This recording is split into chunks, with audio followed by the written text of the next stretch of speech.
Hello!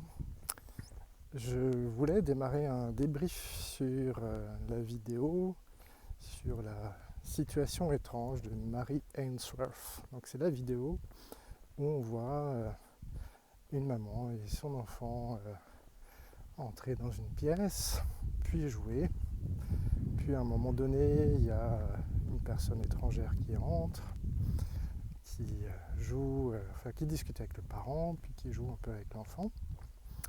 Et le parent de l'enfant se barre et on voit la réaction de l'enfant. Et puis surtout, ce qui va être l'objet d'une attention particulière, c'est la réaction de l'enfant lorsque le parent revient dans la pièce.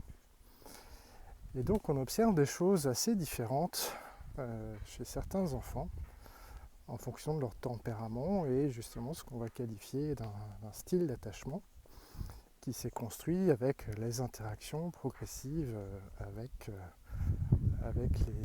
les donneurs de soins, avec les parents, les personnes de référence.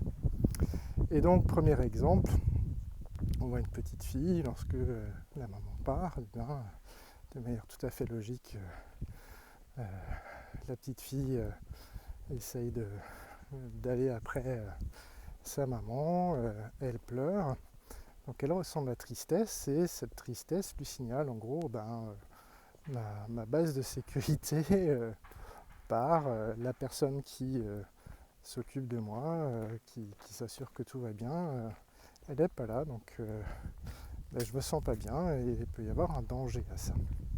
Donc réaction normale de tristesse, de pleurs, d'essayer un peu de s'accrocher.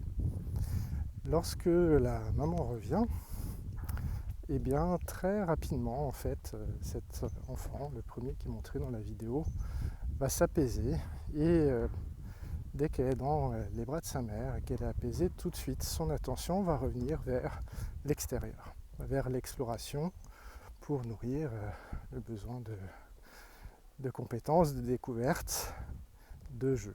Voilà, donc c'est vraiment très rapide. Et puis c'est très contrasté avec par exemple le deuxième enfant. Le deuxième enfant, lorsque la mère revient et que la mère prend dans ses bras, il n'y a pas d'apaisement. L'enfant reste vraiment en stress, on le voit gigoter et lorsque la maman propose un jouet, l'enfant tape sur le jouet. Et ce qui est exprimé là, c'est de la détresse, c'est aussi de la colère. Donc là, on a un style d'attachement qui est insécure, de type, je ne sais plus, c'est ambivalent, il me semble, ça pourrait être désorganisé.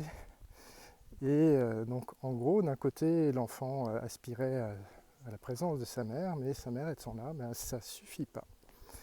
Là, on peut émettre une hypothèse qui est d'ailleurs un peu donnée par le chercheur. Il dit probablement que cette maman-là n'est pas suffisamment constante, cohérente dans ses comportements d'apaisement. Peut-être que des fois, elle laisse l'enfant longtemps sans venir vers lui et sans l'apaiser.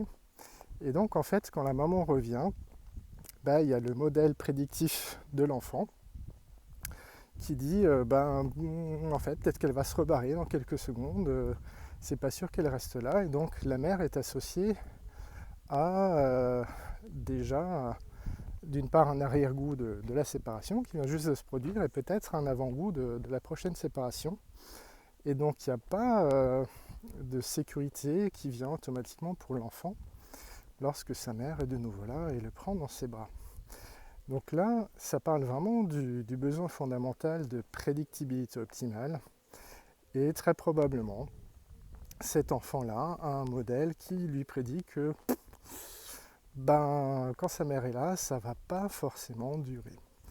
Donc pour ceux qui souffrent de dépendance affective, ça va peut-être leur parler et se dire finalement quand je suis avec quelqu'un et même que ça se passe bien, il y a une petite part de moi qui anticipe que ça ne va pas durer et peut-être qui est déjà en colère à l'idée que ça ne va pas durer.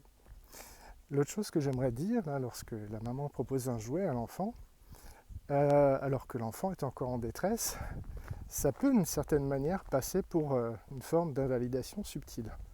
L'enfant, il est en colère, il n'est pas content, il est en détresse, et il y aurait déjà besoin d'une connexion euh, qui est difficile, là, clairement, avec lui, mais il y aurait besoin d'une connexion pour que l'enfant se calme. Parce que si on passe direct à un jouet, ça fait un petit peu bon, ça va, c'est bon, je suis là maintenant, arrête quoi.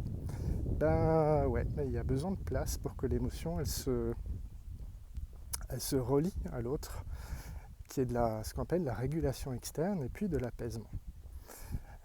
Euh, Dernier enfant, là on a un style d'attachement aussi insécure et plutôt évitant. On voit que l'enfant reste un peu prostré, un peu dans sa tristesse et ne va pas super interagir avec le parent. Donc là c'est plutôt une forme d'évitement. Là aussi l'enfant a du mal à se persuader que ça va aller, il y a du mal à réguler l'émotion et à du coup profiter de la possibilité de jouer. Donc ça c'est aussi un autre style d'attachement insécure qui est également très présent quand on souffre de dépendance affective.